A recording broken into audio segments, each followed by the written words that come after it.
بسم الله الحمد لله والصلاة والسلام على رسول الله وعلى آله وأصحابه ومن والاه. إن شاء الله نبدأ ونستمر في درسنا في الأربعين النووية. الأربعين النووية.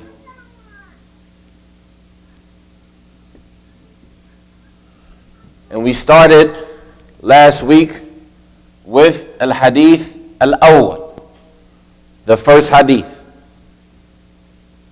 in this 40-something hadith collected by al-Hafiz al-Nawawi. And this hadith was collected, or should I say it was reported by what sahabi? Umar. Mumtaz. Jade, since we're going to talk about Umar, who was he? His kunya, his name, his nasab.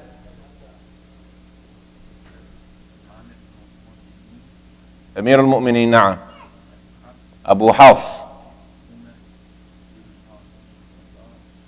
Umar Ibn al-Khattab. Right, what was his father's name? I'm sorry, al-Khattab, right? What was his nasab? What tribe did he belong to? Bani Adi, al-Adawi, right? Al-Adawi, which was from Bani Adi. Where did his lineage meet with the Prophet sallallahu alaihi wasallam?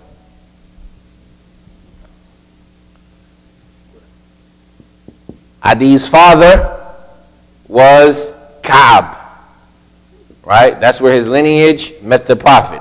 Ka'b ibn Lu'ay, ibn Ghalib, ibn Malik, ibn Fihr, ibn Nadr, ibn Kinana. Jay, when was Umar born?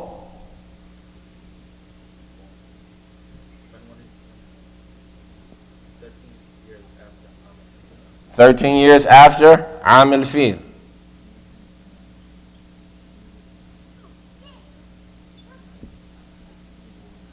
When did Umar die? Is it 23 Hijrah? Mumtaz. 23 Hijrah. When did he accept Islam?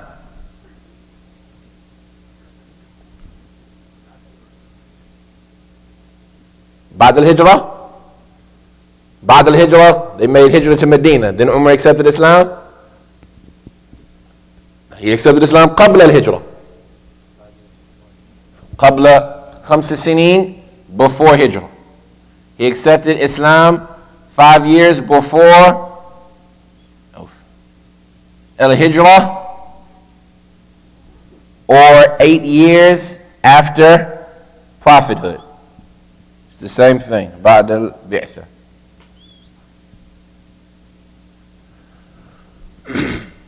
And lastly, when did he become the Khalifa?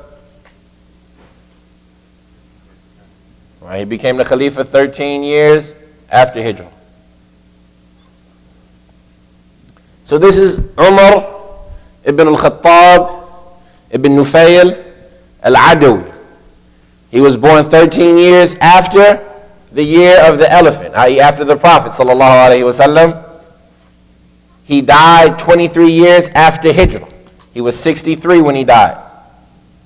He accepted Islam 5 years before the Hijrah, or 8 years after prophethood.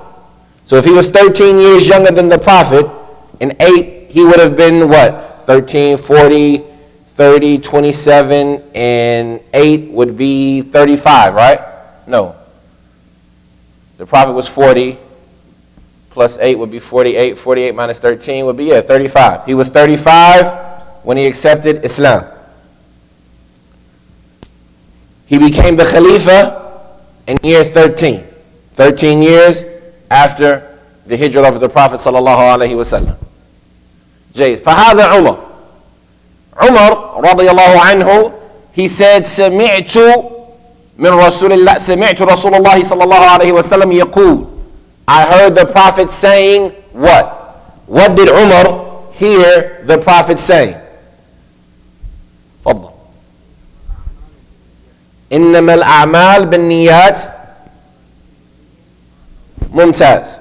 This is what we started with last week. إنما الأعمال بالنيات وإنما لكل امرئ ما نوى. هذا هو الجزء الأول من الحديث. This is the first part of this hadith. Umar radiallahu anhu, he says, سمعت, I heard the Messenger of Allah sallallahu alayhi wa sallam saying, verily, right, إنما. Does anybody remember what that word means? Exclusivity, exactly. We're going to explain more about it today so this section becomes real clear before we go to the next section. Exclusivity, meaning like only, right? Only. They translate it as verily, but it means more, it establishes what was said for what was said. It negates everything else. Al-Amal. What is that? All actions, right?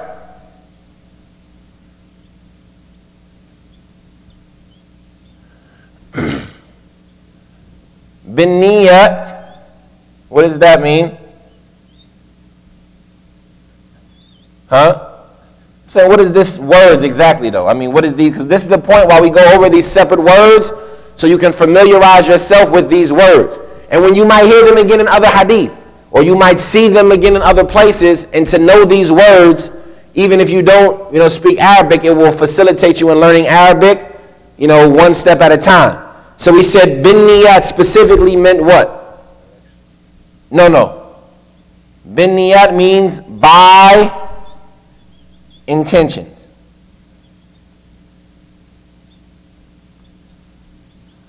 Right? When we look at it, this is why we're doing these breakdowns of the words, because when you look at it, it doesn't make sense when you read it. Only all actions by intentions. Right? But this is what we're going to benefit when we start paying attention to what it means and see how the Arabic is so comprehensive. Jade. What is wa? And. Right? We already got innama. Likulli. We said likulli meant what? For every, right? For. Li means for and kulli means every. Right? And imri'in is person. Right? And only for every person, ma. Ma ma'na ma? Masmuka. Ma hadha. Ma ma'na ma. What does ma mean? Istifham. Right? It means what? Right? Alladhi. Actually, have this is not ma al-istifham. This is ma al-mawsul. Right? Al-mawsula. Ma, and then the verb nawa means he intended.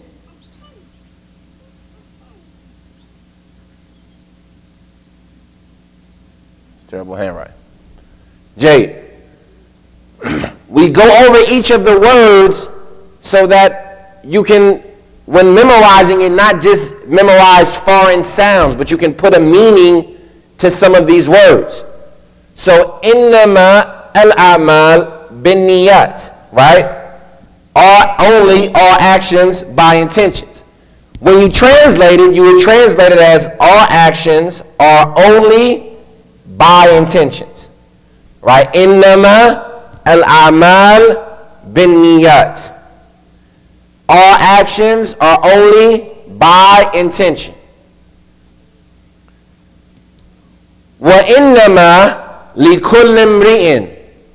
And for every person is only ma nawa, what he intended. When you put a meaning to these sounds, nawa, he intended, ma, what, imri'in, person, it can give you an edge in memorizing. إِنَّمَا الْأَعْمَالُ بِالنِّيَّاتِ وَإِنَّمَا لِكُلِّ امْرِئٍ مَا نَوَى. Did everybody memorize that section of the hadith so far? Of course, Shaykh Abdullah, he has it. You got it, Tariq? Go ahead.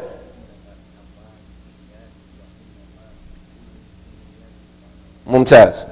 You got it, Majid? You memorizing hadith? All right. Jay, here we asked you some questions, right? I'll write the English. All actions are only by intention, right?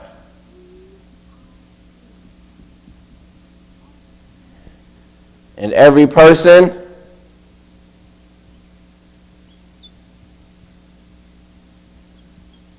only gets what he intended.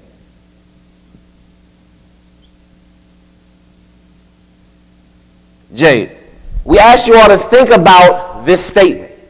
إِنَّمَا الْأَعْمَالِ بِالنِّيَّاتِ وَإِنَّمَا لِكُلِّ امْرِئٍ مَا نَوَى. All actions are only by intention, and every person only gets what he intended. What does that mean to you? What does this mean?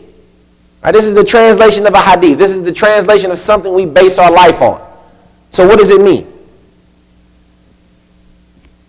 There's no right or wrong answer. This is you read this hadith. What does it mean to you? Somebody goes to the masjid, goes to the sake of Allah, instead of going to be seen. If you go just to see by other people, that's all good you get. Okay, so that the only good you get is what you intended. Is that kind of what you're saying? If you go to the masjid for the sake of Allah, then you'll get that good. And if you go to the masjid so the people can see you, then that's the only good you'll get. Right? That's not bad. What about you? What does it mean to you?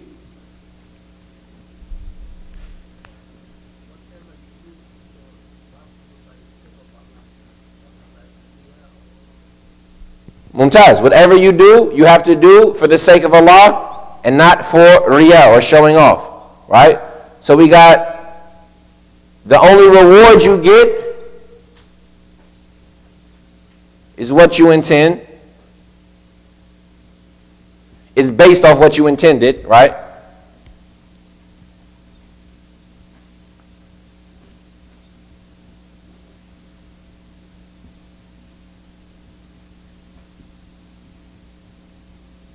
And the second thing is all of your actions have to be for Allah.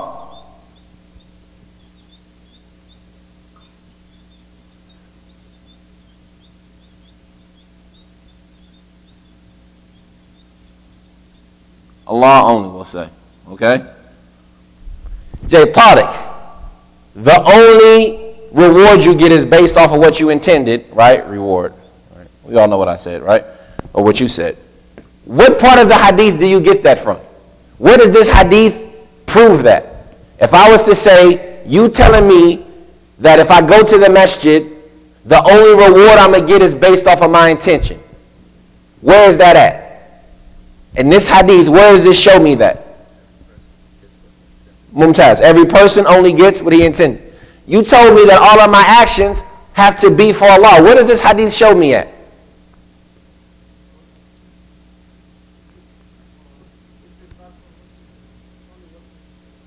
Okay, no problem. Every person only gets what they intended. So if you intend something for other than Allah, then you're showing off. What you two said are close in nature. And what you two said are correct. But what we want to do now with this class is try to educate ourselves in how we use a proof and how we explain a hadith. Because when we look at it, for example, both of you explained it by example. You gave an example of what the hadith means. But you didn't necessarily define the hadith. For example, if I said, what is bread? What would you say? Huh? Okay, baked dough. That's kind of like a definition. But if you said bread is like wheat or rye or pita, these are definitions by example. Right? But you didn't necessarily define to me what is bread, You just gave me an example that I could recognize it by. So what we want to do is start looking at the hadith in a way that's going to be like not just an example of how to apply it, but how do we explain it and use it as a proof. We understand that? Like the difference between the two? So when we look at a hadith, we have to look at the words of it, right? So the first word we had, and I'll leave the English up, was innama. And when you explain a hadith, one thing that you'll find them doing is it just goes word by word.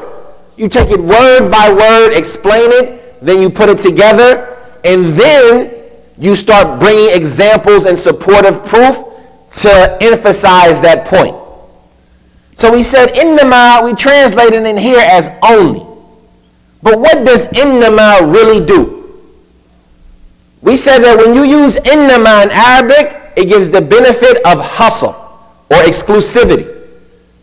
Meaning that the subject and the predicate that you mention after it are exclusive to each other.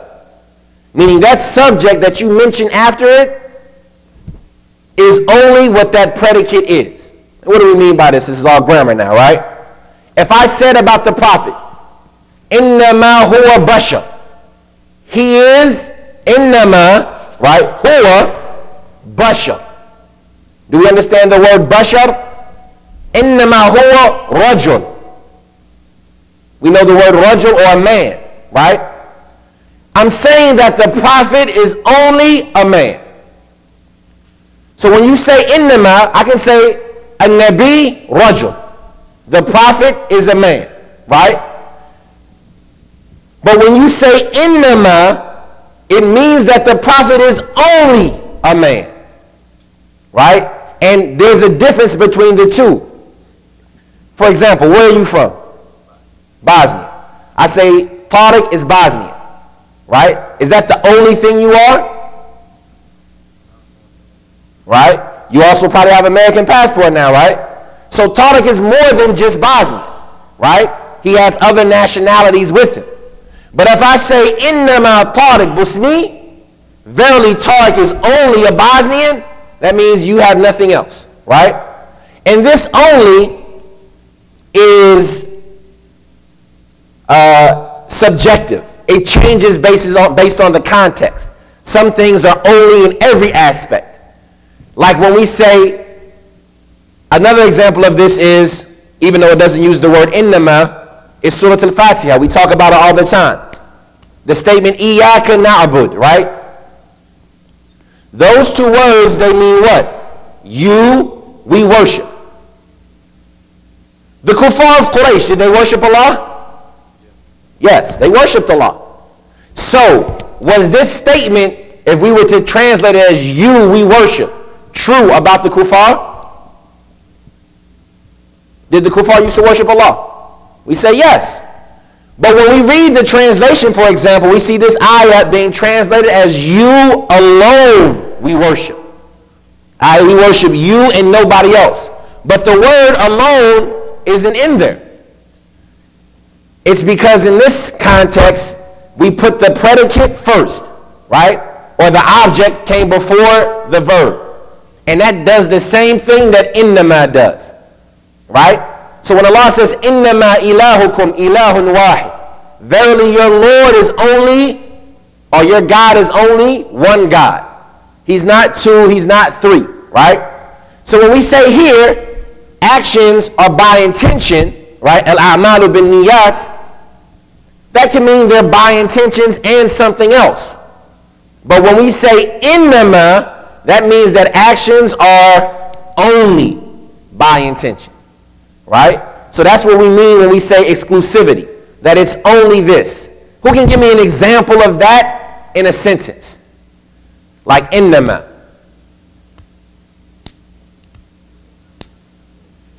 Innama ana basharun mithlukum. Was the Prophet different than any other man?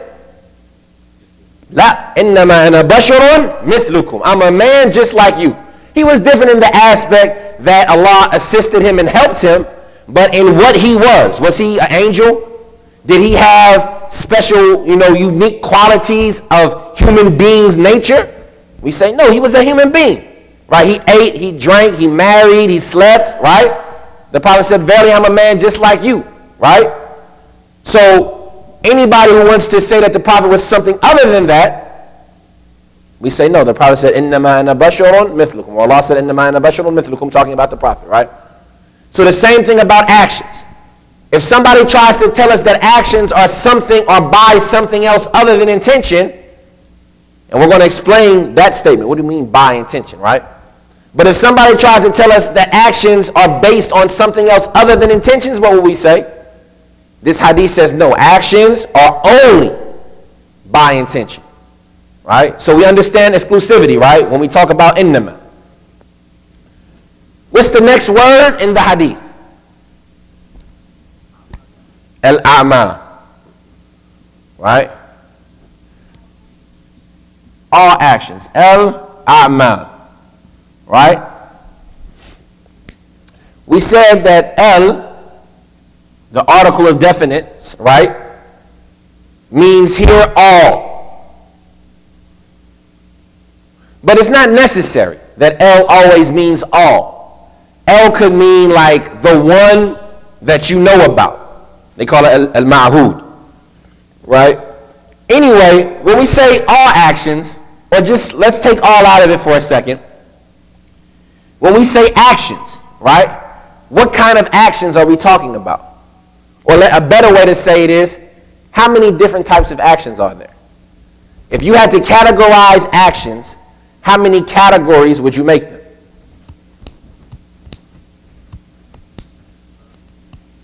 Huh?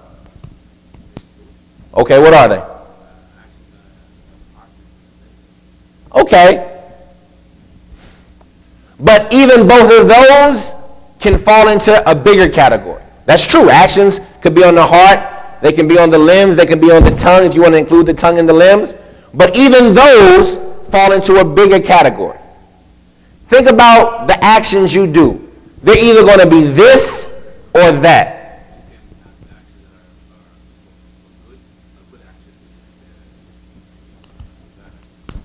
Ibadat. That's the word I'm looking for. Actions are two types. Ibadah. And what else? Regular, okay? Ad. Everything we do, every action we do is going to be one of two types. Right? And this is going to have a connection when we talk about bin niyat. Right? Actions are either ibadah, something you're doing it to worship Allah and draw closer to Allah. Or an action is an ad, right? Ibadah, we define it as التذلل إلى الله محبة وتعظيما بفعل أوامره واجتناب نواهيه, right? Subjugating yourself to Allah with love and respect by doing what He said and staying away from what He forbade, right? This is the definition of ibadah. That you submit yourself to Allah with love and respect by doing what He said and staying away from what He forbade. So, if you don't submit yourself, I do it, but I don't want to do it, right?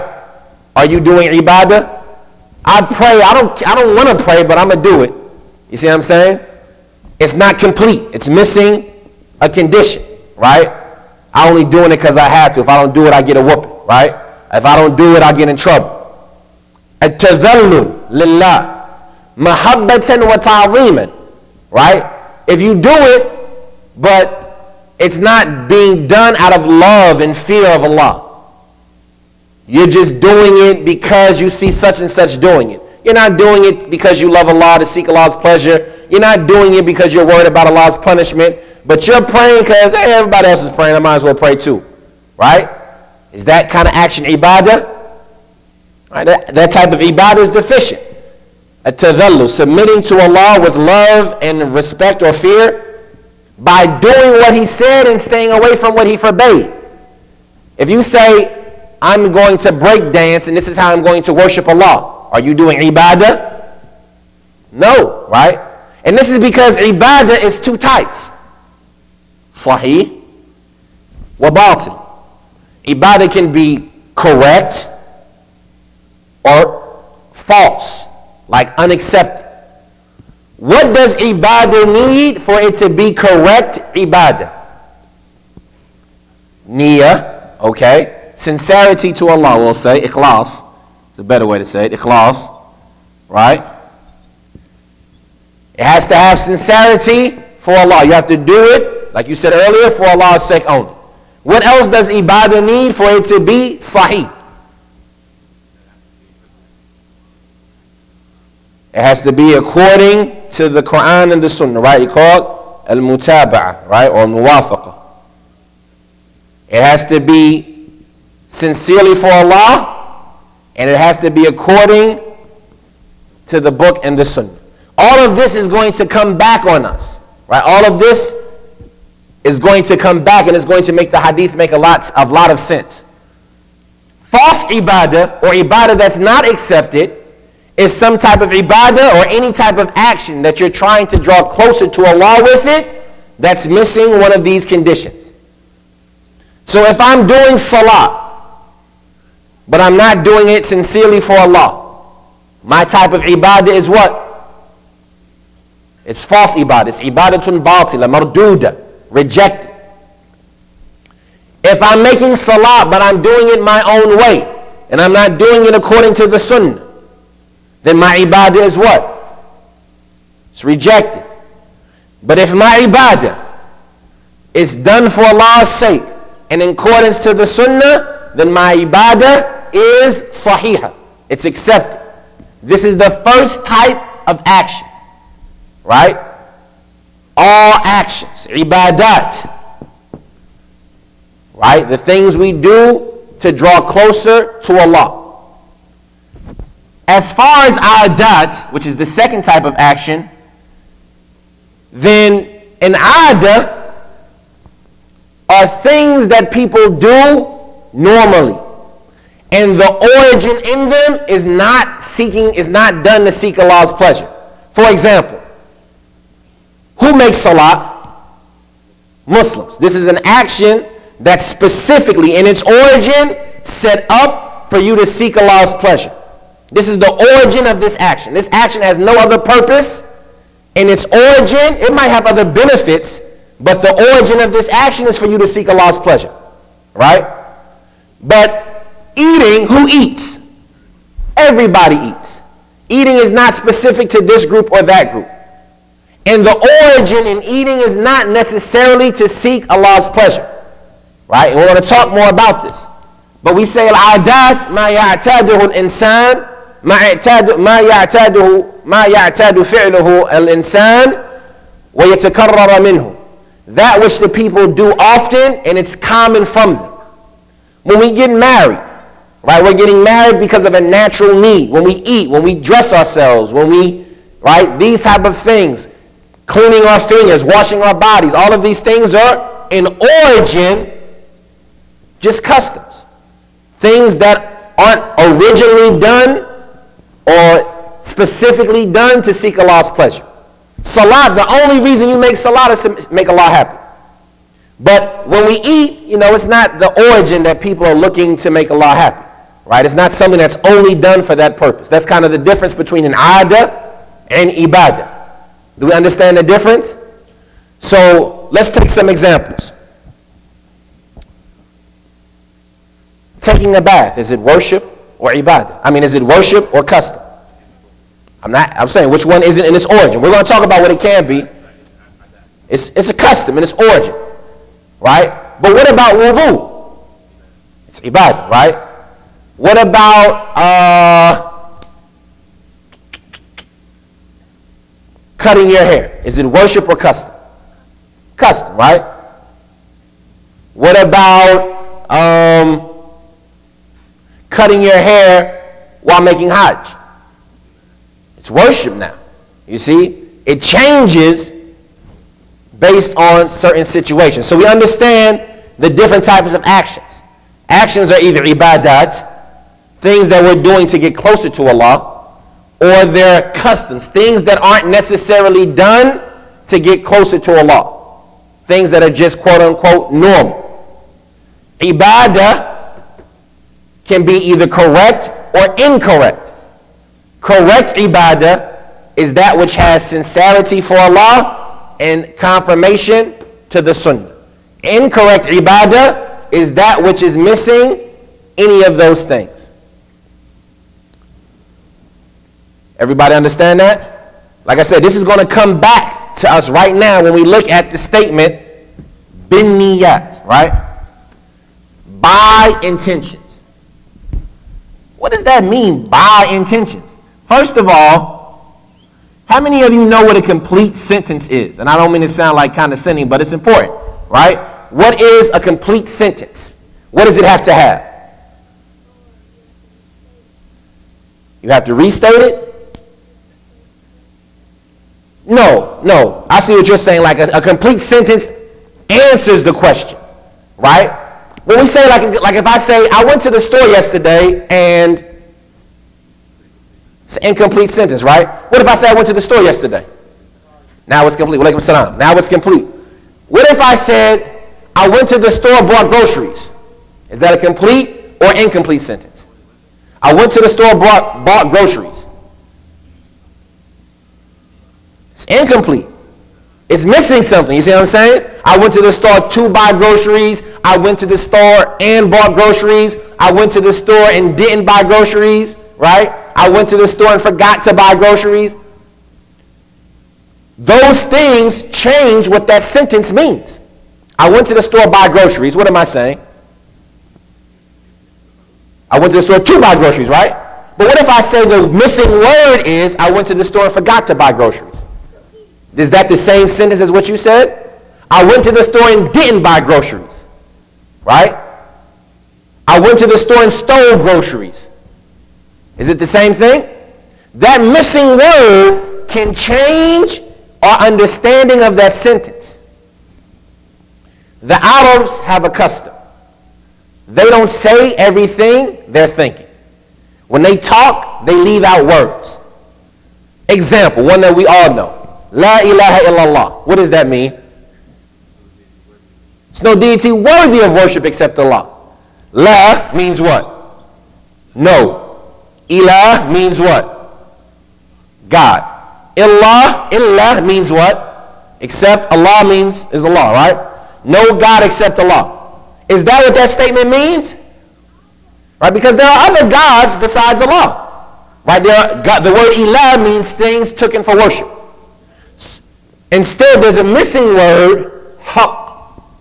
La ilaha haqqan illallah. There's no deity, right? There's no God that deserves it except Allah. That deserves, there's nothing taken for worship in truth except Allah. That deserves it except Allah.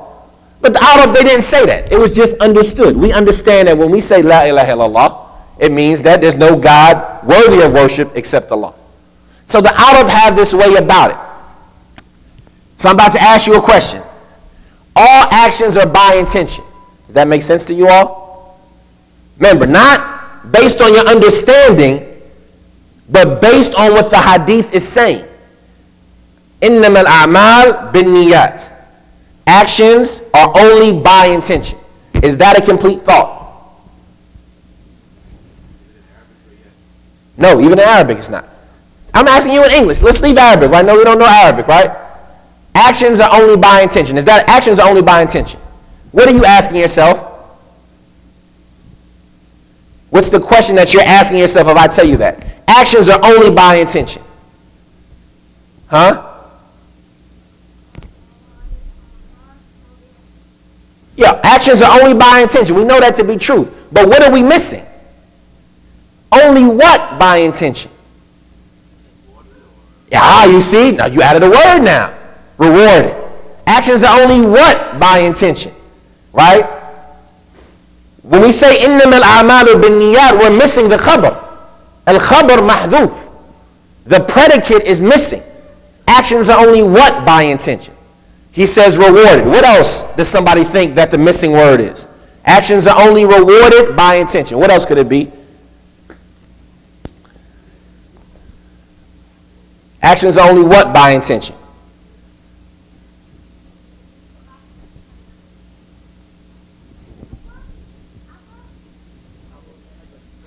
Right, that's rewarded. Actions are only ma'jur bin niyya. Innama al-a'malu ma'jurun bin niyya. Right? Actions are rewarded because of their intention. Right? This missing word can be a couple of different things. And these couple of different things depend on the type of action we're talking about. Let's look for example. One of the things that the missing word could be mawjood bin-niyya. Actions only exist because of intention.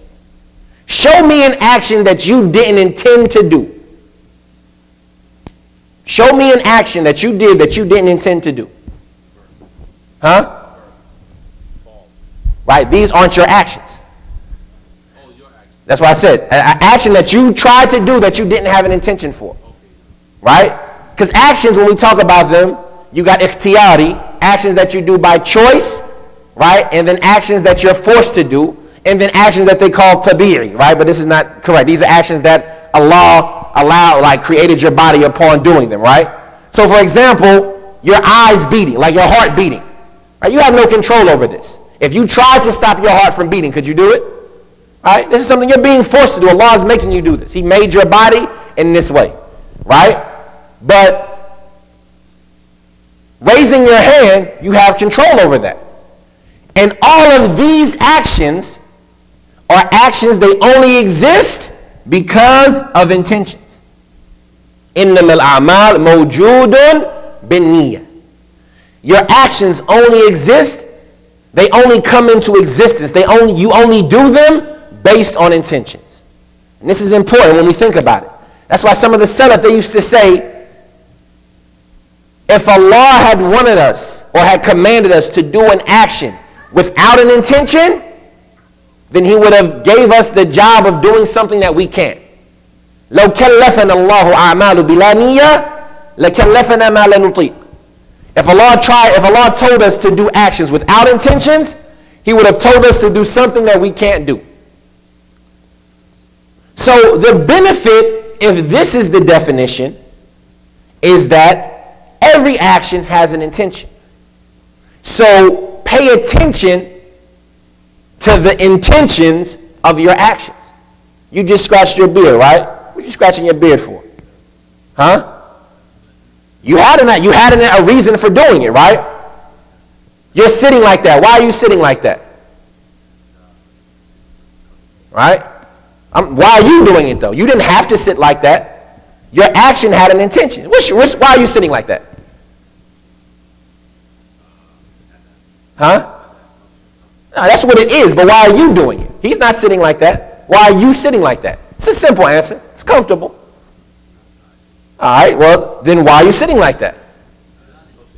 Huh? Okay, it's socially acceptable. Right? Everything you do has a reason. So if that's the case, pay attention to the reasons you're doing your actions. Because if you pay attention to these reasons, then everybody only gets what they intended. If I pay attention to all of my actions, why am I doing them? I'm going to make all of my actions for Allah's sake. I'm not going to open my mouth until I know why I'm opening my mouth. Is what I'm about to say for the sake of Allah or for someone else? Is what I'm about to say for my personal gain or because it needs to be said? Am I sitting like this because this is something that's going to make Allah happy or for the people? Right? And when you pay attention to this meaning, there's so much to talk about in reality. That's why we talk about these hadiths being jawami. That it makes almost everything you do a form of worship. Right? Because you're thinking about the reason you're doing it. And as we're going to come, let's talk about what the word niyyah means. Right? Intention. What is an intention? Intention are two types. Al-maf'ul la. The one you did the action for. Right? Who did you do this action for? And then you got al-manwiyu la. Let's word it that way, right? Al-manwiyu la. The one you did the action for. And then you have the action itself, the thing that you intended itself. So when you pay attention to the fact that all of your actions are for some purpose. Everything you do has a purpose. Everything you're choosing to do, you're doing it for a reason. Why not make that reason the one you're intending it for Allah only? I put on my kufi for the sake of Allah. I get dressed for the sake of Allah. I eat for the sake of Allah. And this makes all of our actions worship. It's easy in the worship we do. I pray for the sake of Allah. But it does two things. It makes even our eating and our drinking worship. If I'm eating for the sake of Allah, what does it become? It becomes worship. Even though originally it was, I'm getting married for the sake of Allah. I'm going to school for the sake of Allah. Right? I'm wearing white for the sake of Allah. It makes all of our actions worship. And also, since if we're paying attention to who we're doing it for, it makes us pay attention. Is this action really going to get me rewarded with Allah? Right? Is there really a reason that I can do this for the sake of Allah? You understand what I'm saying? Like, I wear white for the sake of Allah. What do you mean you're wearing white for the sake of Allah? Well, because I know that there's a hadith, they say that says white is the best color. The Prophet said it's the best color, so I'm wearing white for that reason. It now becomes worship because I paid attention to my intention and I have a way to make it worship for Allah. You're sitting like that. Is it worship for Allah? Why? How can you show me that that's worshiping Allah?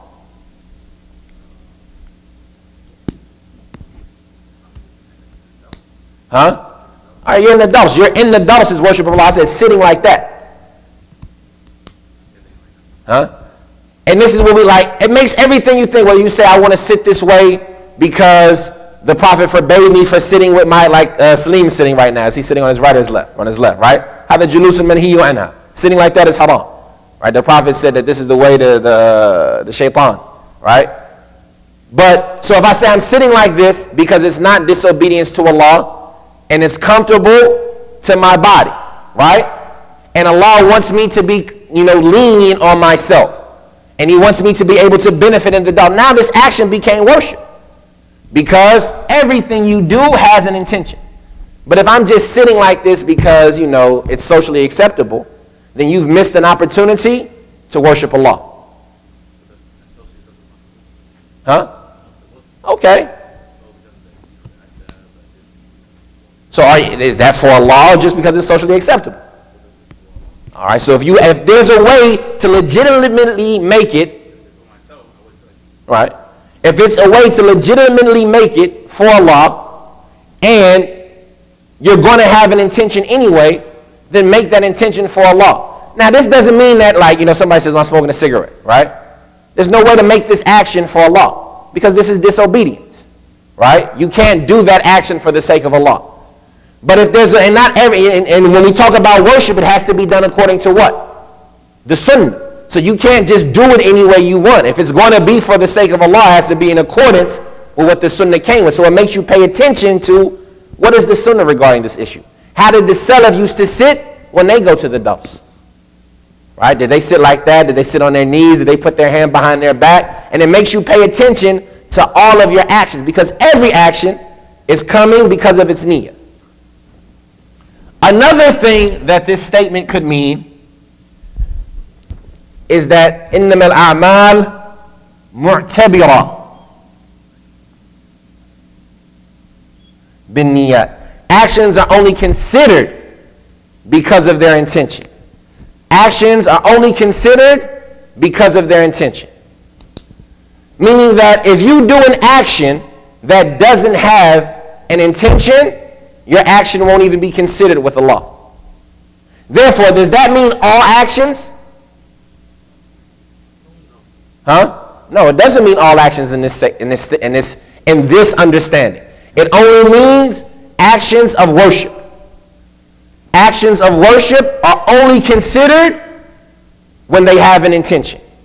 If I make salat without an intention, is my salat even considered by Allah? Does Allah even acknowledge that, I'm trying to because you don't want to talk about Allah without knowledge in these English words, but is my action even mu'tabira in Allah? Is it even considered with Allah? If I get up and pray without any intention, it's not even considered. If I make wudu without any intention, is my wudu accepted? Is it considered?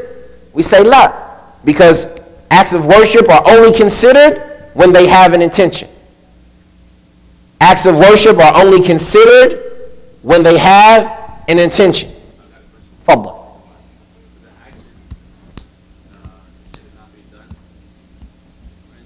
Without an intention? Like this is my stance, and this is, right? Giving charity. If I don't want to give charity, right, and I'm not doing it for the sake of Allah, should I do it? Right? What's the benefit in it for me? I'm not doing it for Allah. I don't have an intention. Right? But there's no benefit for me. You see what I'm saying? It's benefits that play it. The kuffar, when they give charity, it benefits. But does it benefit them?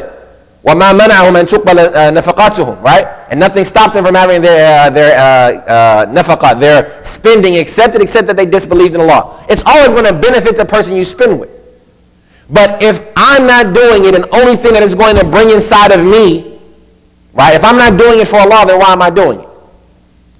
Am I doing it to show up? Because if you're not doing it for Allah, it still has an intention. So why are you doing it? Are you doing it to show off? Are you doing it because you're being forced? Are you doing it because...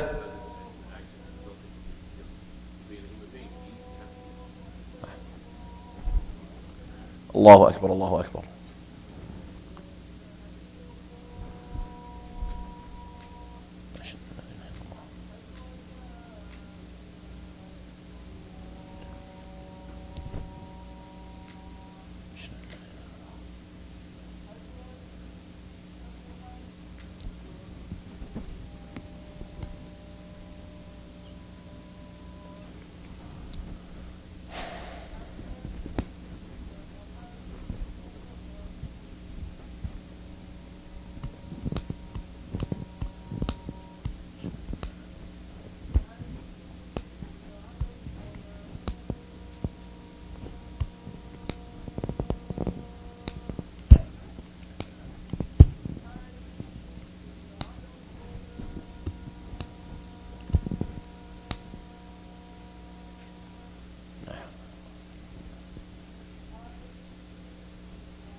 Allah.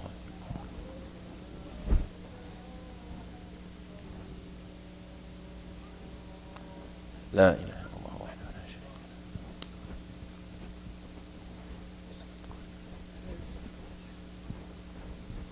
lahu. Jay, so for instance, like you say, right? And if you're going to do that action, you're going to have an intention. Why? Because every action has an intention. إِنَّمَا الْأَعْمَالُ مَوْجُودَةٌ بِالنِّيَّةِ. Right? So every action has an intention. If you're not doing that action of worship for the sake of Allah, then it's not even considered. Allah won't accept it. Right? So if Allah won't accept it, and it's not benefiting you, what's the purpose of doing it? More than likely than not, if it's not helping you, it's going to do what for you? It's going to harm you. So if you're going to do it for Allah. Now it might not harm you, and it might just be, without reward or punishment. But it's only going to get rewarded if you have that intention. And if everything you're doing is for what purpose? For the sake of Allah, and you don't have the reason to do it, then you can't think that you're going to be rewarded if you don't have that intention. Now, what does that mean? That means that when you do it, make your intention for the sake of Allah. Because it's not going to be rewarded unless you have it. Now, that doesn't mean that you don't spend in spite of yourself. Because you're not going to want to give charity all the time. But if you do it, don't just do it because this is the humane thing to do. Right? You see a guy hungry in the street, you know what, this is the humane thing to do. I need to give him $1 so he can get something to eat. Now I'm giving you, إِنَّمَا نُطْعِمُكُمْ لِوَجْهِ اللَّهِ. Right? They didn't say we do it because this is the human thing, the humane thing to do, or this is the right thing to do. We have to have intention. Because without intention, it doesn't benefit us. And on the day of judgment, you're going to need everything that you can to benefit you. So since you're going to have an intention, you might as well make that intention something that Allah will consider. Because if not, it might be not for you or against you, or it might be against you. I did this because everybody was around, and you know, if I didn't do it, they're going to say that I'm inhumane. Right? A non-Muslim came in, for example, a non-Muslim came into the masjid with the, you know, we're raising money for, you know, this Christian charity or whatever. Or the guys in front of the grocery store that are raising money for homeless people, right? Do you give them charity? I'm asking you, do you give them charity? Yes. Why not? Why not? Exactly. It's haram. I'm not going to give you money that you can use to disobey Allah with. If my goal in giving charity is to make Allah happy. But if the guy comes into the masjid, one day the guy came into the masjid and people are around, you know, we're trying to raise money for this and that and the third. If I say, well, everybody's looking, if I don't give this kafir $1, he's going to say that those Muslims are inhumane. Right? Now I've done something that might be against me. Because I'm showing off with my action and I'm doing something that I shouldn't be doing. Right? But if I give $1 to my brother because he needs it, make it for the sake of Allah. So when we say actions are only considered by their intention, it means that they'll only be accepted or rejected based on the presence of an intention. And like we said, that intention is two things. So if you don't have both of these things in your action, then your action will be rejected. Who are you doing the action for? Right? This is one of the meanings of intention. Who are you doing the action for? Is it for Allah? Is it for other than Allah? Or is it for Allah and other than Allah? Right? Am I making wudu for the sake of Allah, for the sake of the people, or for the sake of Allah and the people? Right? Am I praying very nice and making my recitation good for the sake of Allah, for the sake of the people, or for the sake of Allah and the people? This is what we mean when we say, who are you doing that action for? Right? And this, of course, has a lot of details that go into it that we might get when we finish the whole hadith. About who you're making the action for. Is it for Allah, other than Allah, or for Allah and other than Allah? And how is your action going to be rewarded based on those type of intentions? And there's no doubt that the best of them are those that are for Allah. Every action that you do, to have it considered, you have to be doing it for the sake of Allah. Also, you have to intend what you're doing. Right? Because it's only going to be considered with the intention. So if because I'm hot, man, it's hot outside, I wash my hands because they're dirty, then I splash some water on my face, and since it's so hot, my mouth is dry, I put some water in my mouth and my nose to get the boogers and the dry mouth out, right? And then I'm dirty and sticky because I was just running in the hot sun, so I wash my arms, and I stepped in something, so I'm going to wash my feet too. And before I wash my feet, I wipe my hands on my head just with the water on just because of how hot I was. Did I make wudu? Yeah, I made myself cooler, but what did I intend? I didn't intend to make wudu. And actions are only considered, i.e. accepted or rejected, when they have the presence of that intention. So this is what we mean when we say actions are considered, i.e. either accepted or rejected, when they have that intention. In areas of worship, right? Now, this is what changes custom into worship. Right? When I just wash my body in that aforementioned manner, it wasn't worship.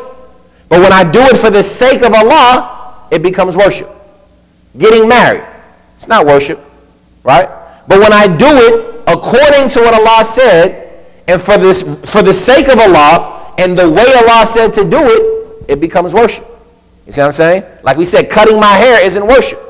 But when I go to Hajj and I cut my hair instead of just shaving it, or instead of just trimming it, because I want to make Allah happy and I know that this is better than just trimming it, I'm worshiping Allah by cutting my hair, which is something that if I did it without that intention, it wasn't part of the act of worship. You see what I'm saying?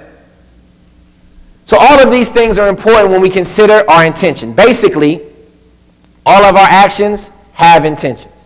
So pay attention to them. Because of those actions, our worship is considered by Allah, i.e. accepted or rejected.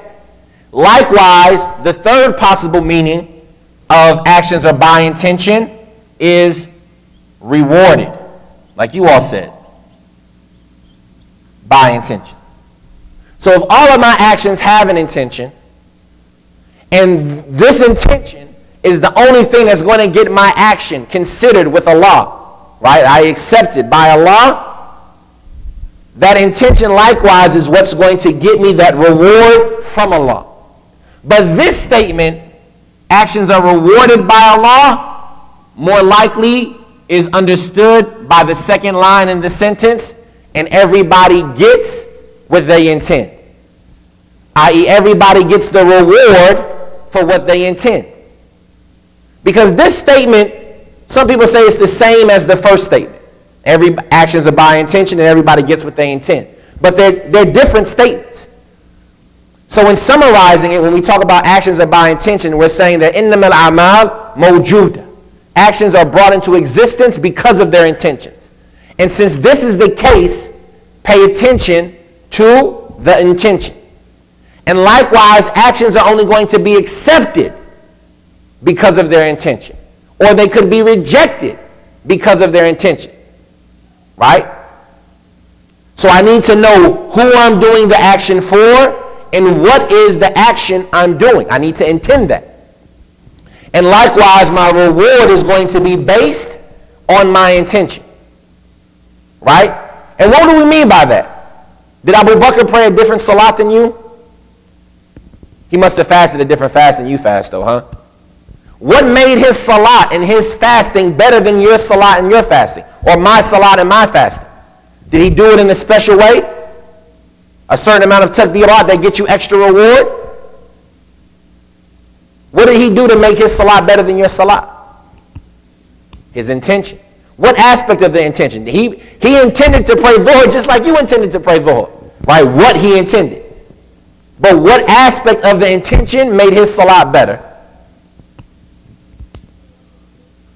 Exactly.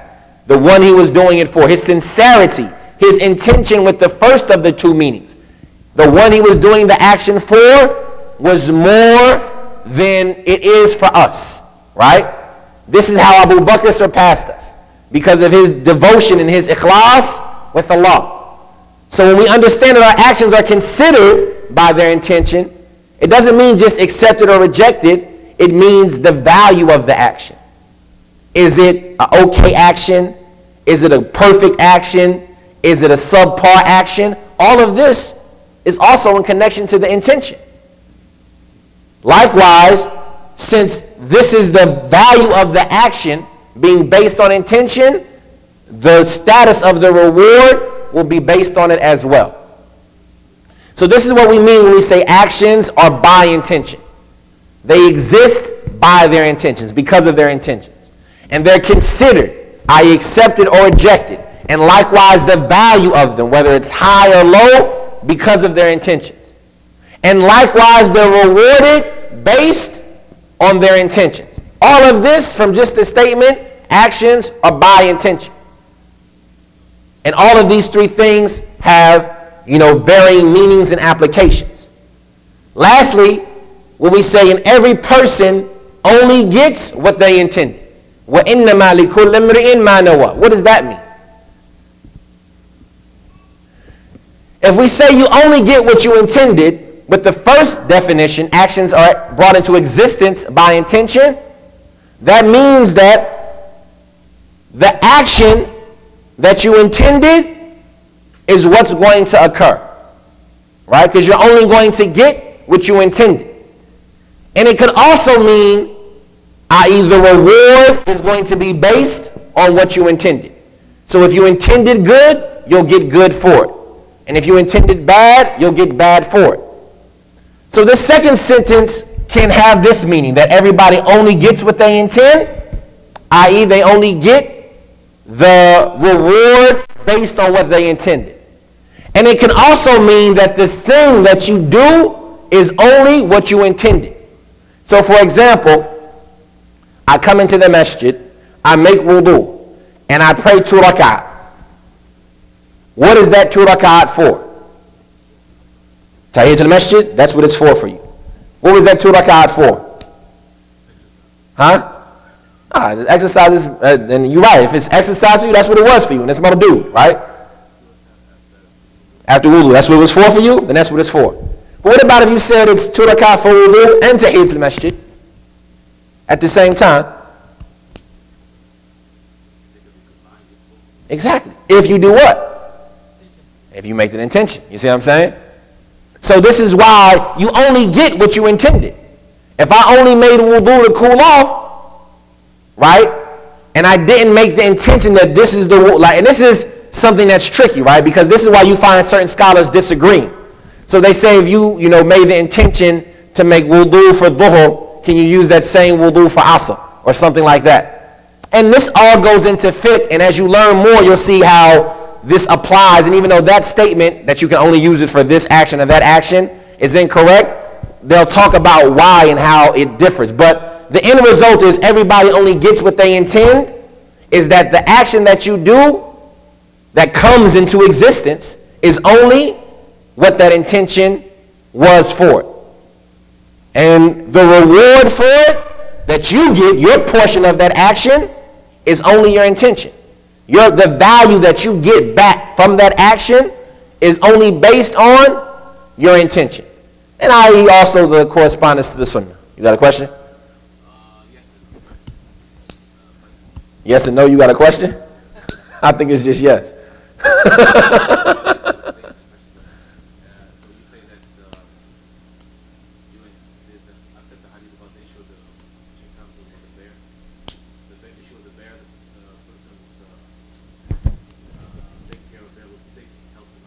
Bear?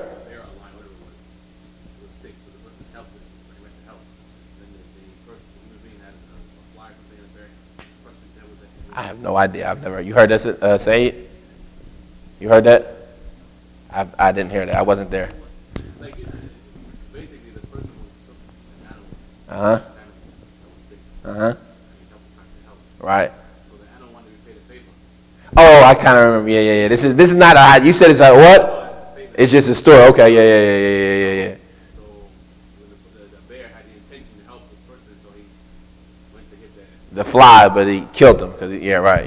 So how does that apply with this? Well, it goes back to what we talked about, right? And it goes back to what we talked about, like we said. For the action to be in existence, you have to have that intention. I want to help this person, right? Now, you have to do what? You have to make sure it's helping. How do you make sure it's helping? Right. You look at the action. Is it corresponding to the book and the sunnah? Right. It's not just enough to do it. That's why we said the intention has two meanings. It's not just the one that you're doing the action for. It's also the action itself. So if I intend to help you by killing you now and putting you out your misery, because I believe that you're a believer, and if I kill you now, you'll go to paradise, inshallah, right? Is that helping you? It's not helping you, it's not helping me, and that action won't be accepted, even if I said I'm doing it for the sake of Allah, right? Unless why he came to you to told you to kill somebody, you don't have the authority to do it because it goes against Allah and His Messenger's commandments. Now when Ibrahim was told to do it, right, he obeyed Allah and both of those actions are accepted, right? When Khadr was told to do it, he obeyed Allah and both of those actions are accepted.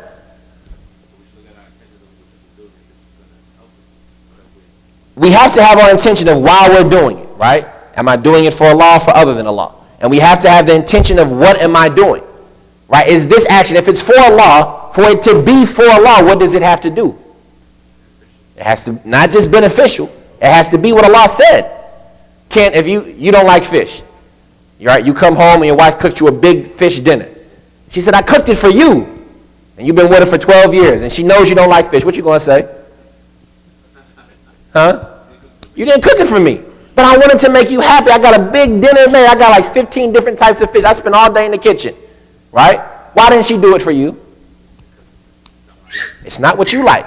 So to do it for Allah is part of it, but it also has to be what Allah loves. And that's why we say the other definition of ibadah, ismun jami'un li kulli ma yuhibbuhu Allah wa yardah.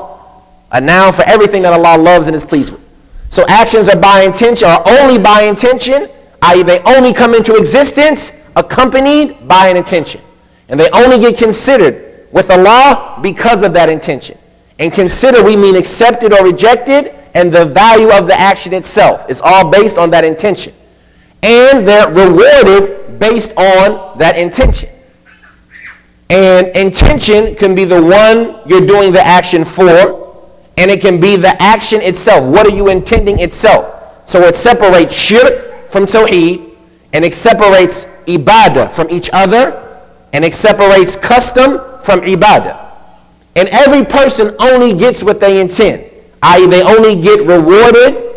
Their portion of their action is the reward. That's what they get back from what they intend. And likewise, the action that they do is only what they intend to be done.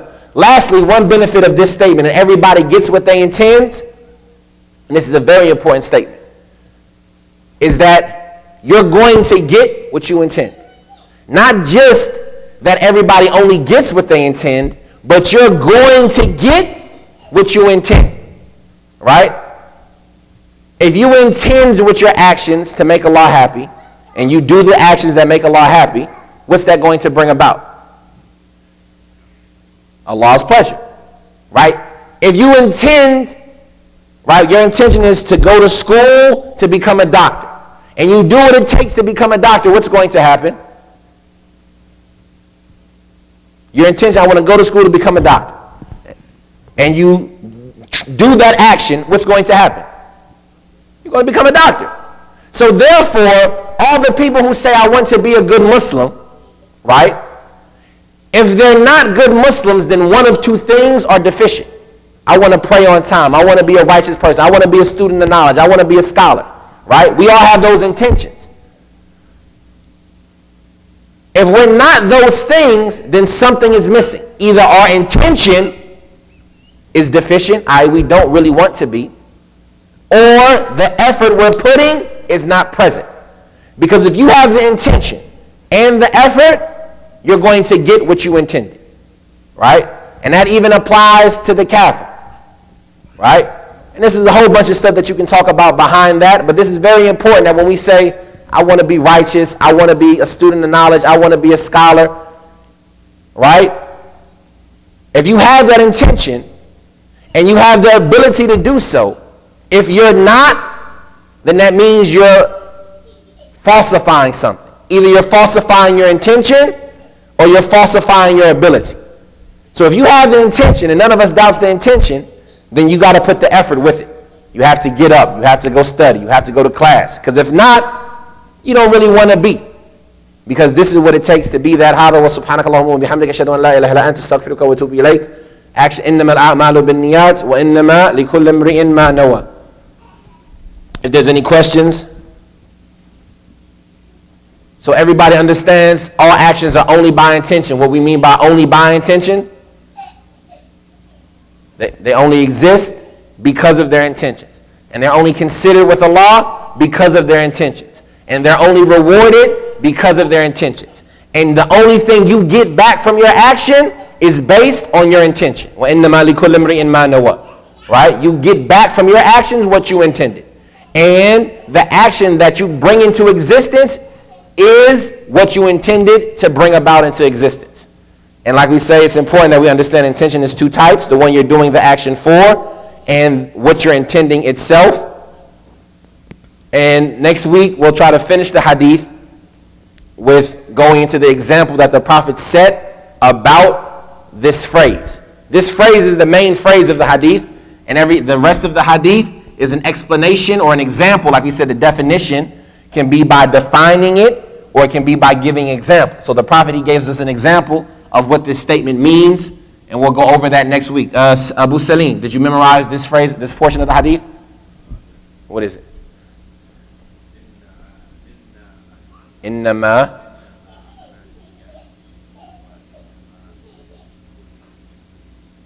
ممتاز. سبحانك اللهم وبحمدك أشهد أن لا إله إلا أنت أستغفرك وأتوب إليك.